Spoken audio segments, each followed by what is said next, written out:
बिस्मिल्लाहिर्रहमानिर्रहीम। अस्सलाम वालेकुम। मैं आमिर रज़ा ख़ान और अपने बोलते कालम के साथ आज का मेरा कालम का जो उन्वान है वो लाहौर की ख़ानदानी दुश्मनियाँ, जिसमें एक और जान चली गई और ये दुश्मनी जो है बहुत ही समझे ख़तरनाक होती चली जा रही है। इसमें अब तक कई कीमती जानें जो हैं वो ज़ाया हो चुकी और मीर बलाज के बाद तो ये तवक्को की जा रही थी कि ये और खून रेज़ी जो है वो होगी और वही हुआ कि तीफ़ी भट्ट ग्रुप के जो हैं उन जवेद भट्ट साहब उनको कत्ल कर दिया गया और कत्ल इनको शाहराह पर किया गया, जो कि मेन मरकज़ी शाहराह जिसको किनार रोड कहते हैं उस पर किया गया और उसमें जो लोग मुलव्वस हैं उनको अभी तक पुलिस तलाश नहीं कर सकी।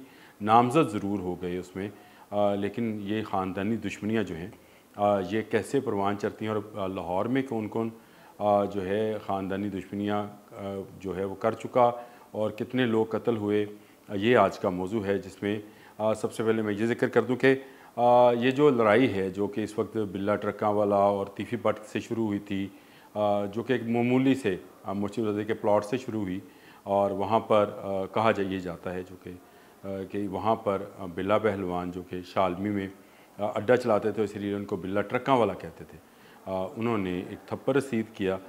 उस थप्पड़ की गूंज जो है आज तक गोलियों की तरतराहट के साथ मौजूद है, जिसमें एक के बाद एक जो है वो जान जा रही है। 3 नस्लें जो हैं बिल्ला ट्रक्का वाला ख़ुद, फिर उनका जो बेटा था आरिफ मीर, वो टीपू जिसको टीपू ट्रक्का वाला कहते थे वो, और उसके बाद मीर बलाज उनका पोता जो है वो अब तक कत्ल हो चुके। और तीफ़ी भट्ट ग्रुप के जो तीफ़ी भट्ट के बहनोई हैं जवेद भट्ट, उनको अब मर्डर किया गया है। तो ये ख़ानदानी दुश्मनियों की रवायत जो है ये बड़ी पुरानी है। ख़ुद बिल्ला पहलवान के वालिद आप समझे मीर बलाज के परदादा जो हैं वो भी कत्ल किए गए थे, लेकिन वो ख़ानदानी दुश्मनी का नतीजा नहीं था। लाहौर में ख़ानदानी दुश्मनियाँ कोई नई नहीं हैं, ये बड़ा पुराना सिलसिला है। यहाँ पर क़याम पाकिस्तान के बाद से जब कश्मीरी ख़ानदान आए अमृतसर से और बाकी यहाँ की अराई बरादरियाँ थीं, ये इनमें क्लैश हुआ। बहुत सारे क्लैश जो थे वो जायदादों पर थे और जायदाद के हसूल के लिए एक दूसरे के ख़िलाफ़ जो हैं। सबसे मशहूर अगर समझा जाए तो असगर सनी जिनको कहा जाता है, जो कि रहील शेख रहील असगर जो हैं उनके वालिद थे शेख असगर, और उनकी जो लड़ाई थी वो मराज दीन उर्फ माजा सिख के साथ थी। ये बड़ी मशहूर ख़ानदानी लड़ाई थी जो कि एहतताम पजीर हुई। इसमें शकील असगर जो थे रहील असगर के भाई, जो मुस्लिम लीग नून के रहनुमा हैं, उनके भाई की इसमें जान गई। शेख असगर को मार दिया गया और हमला किया गया मराजदीन के बेटे जो के गुड्डू के नाम से मशहूर हैं, उन पर जब हमला किया गया मियाँ गुड्डू पर, तो उसके बाद रहील असगर जो हैं वो अपने कहा जाता है कि अपनी फैमिली के साथ गए और उन्होंने जो है वहाँ पर जाकर सुलह की। इसी तरह नूरा कश्मीरी और बाबर भट्ट की दुश्मनी थी। नूरा कश्मीरी जो थे उनको हमायत हासिल थी तीफ़ी भट्ट की, और बाबर भट्ट जो थे इनको हमायत हासिल थी बिल्ला ट्रक्का वालों की। तो इस तरह से ये लड़ाई भी जारी रही। बाबर भट्ट भी आपको पता है कुछ अर्सा पहले जो है कत्ल हुए। तो एक अंदाज़े के मुताबिक इस वक्त भी लाहौर में इन 40 सालों में अगर आप इसका छोटा सा एक जायचा बनाएँ तो 800 के करीब अफराद जो हैं अब तक कत्ल हो चुके हैं इन ख़ानदानी दुश्मनियों के नतीजे में।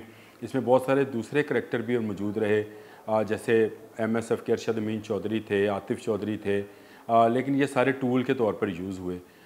इसी तरह का एक टूल जो था वो हनीफ़ा और बाबा थे। हनीफ़ और शफ़ीक बाबा, ये दोनों दोस्त थे और बहुत करीब समझे जाते थे बिल्ला ट्रक्का वाले के, लेकिन यही इस्तेमाल हुए बिल्ला ट्रक्का वाले को कत्ल करने में और फिर ये मफरूर हुए, लेकिन इनको भी बाद में कत्ल कर दिया गया। बिल्ला के बाद टीपू जो थे उनके बेटे, उन्होंने अपने अड्डे का काम संभाला और वो जो है ट्रांसपोर्ट का जो जिस तरह से ट्रांसपोर्टेशन होती है उसी को चलाते रहे। लेकिन ये जो ख़ानदानी दुश्मनी थी ये किसी न किसी नतीजे में चलती रही। एक पहलवान थे चांद पहलवान, जिनको बिल्ला ट्रक्का वाले ने अपना मुँह बल्ला बेटा बनाया हुआ था। शालमी में वो अखाड़ा भी चलाते थे। बिल्ला ट्रक्का वाले का जो डेरा है वहीं पे वो अखाड़ा चलाते थे और पहलवानों को ट्रेनिंग भी करते थे। हम खुद भी देखते रहे, क्योंकि मैं ख़ुद भी शालमी का रहने वाला हूँ, तो हम उनको देखते रहे। बहुत खूबसूरत वजीह नौजवान था, लेकिन रावी रोड के इलाके में उसको भी कत्ल कर दिया गया। वो भी इसी ख़ानदानी दुश्मनी की भेंट चढ़ा।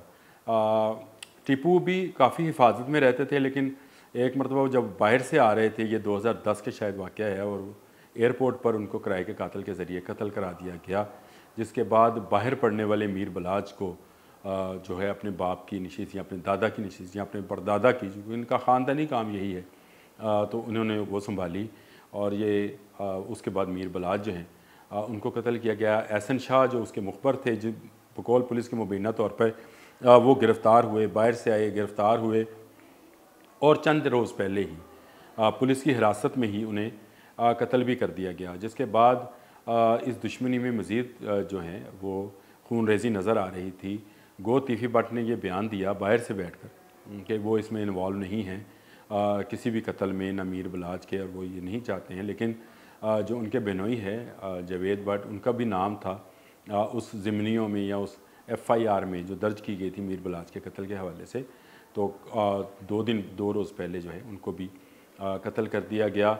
और अब तक की जो पुलिस की तफ्तीश है उसके मुताबिक तो जो कैमरास थे वो ख़राब थे, जो सेफ़ सिटी, जो हम समझते हैं कि सेफ़ सिटी है, उसके कैमरास ख़राब थे, और कोई फुटेज अभी तक जो वाज़िया फुटेज है वो नहीं मिली। जो गोलियां लगी हैं जावेद भट्ट को वो सीने पर लगी, उनकी बेगम उनके साथ थी, फ्रंट सीट के ऊपर बैठी हुई लैंड क्रूज़र में, वो भी शदीद ज़ख्मी हैं। जो कातिल थे उन्होंने एक बाल टाउन से पीछा किया, और ये सिर्फ़ एक मोटरसाइकिल पे 2 सवार नहीं थे, बल्कि एक गाड़ी मुसलसल इस मोटरसाइकिल की भी निगरानी करे, पुलिस यहाँ तक पहुँच गई है।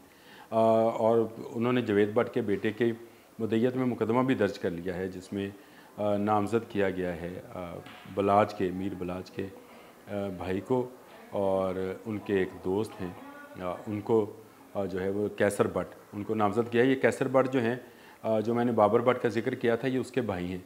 तो ये ख़ानदानी दुश्मनियों में ये दोस्तियाँ जो हैं ये भी आती हैं। अब कैसर भट्ट तो चले गए, उन्होंने अपना एक बयान कोई किसी जगह से, खुफिया जगह से दिया है कि उनका इस कत्ल में कोई लेना देना नहीं है। जो मीर फ़तेह हैं, जो बलाज के भाई हैं, या आप समझ लें बिल्ला ट्रक्का वाले के पोते हैं, उनको नामज़द किया गया है। और अब पुलिस ने आज ताज़ा तरीन जो चीज़ है वो ये कि उनके बाहर जाने पर पाबंदी लगा दी गई, ना सिर्फ मीर फ़तेह पे बल्कि मीर मुअस्सब पे, जो कि उनके बड़े भाई हैं, उन पर भी बाहर जाने पर पाबंदी, उनका नाम जो है वो एग्ज़िट कंट्रोल लिस्ट में शामिल कर दिया गया है। तो ये दुश्मनी अभी मज़ीद चलेगी। अभी तीफ़ी भट्ट की तरफ से कोई बयान नहीं आया, एक FIR हो गई है, तफ्तीश जारी है, लेकिन ये ख़ानदानी दुश्मनियाँ जो हैं ये कई कीमती जानें निकल गई। पुलिस जो है उसका किरदार इसमें मशकूक है कि अभी तक पुलिस ने इस ख़ानदानी दुश्मनी को सुलझाने में कोई किरदार अदा नहीं किया, उलझाने में ज़रूर किया। आप ये इसका अंदाज़ा इस बात से लगाएं कि जितने कत्ल हुए लाहौर में ख़ानदानी दुश्मनियों के, इसमें किसी एक को भी सज़ा नहीं हुई। अगर सज़ा और जज़ा का वो सिलसिला जो क्या कानून के तहत है हो जाता, तो शायद ये बदले की जो आग है ये किसी हद तक बुझ जाती। ये बदले की आग कोई बुझने नहीं दे रहा। वो कौन है? वो आप हैं, मैं हूँ, ये निज़ाम है, पुलिस है। कौन है? यही हमें तलाश करना।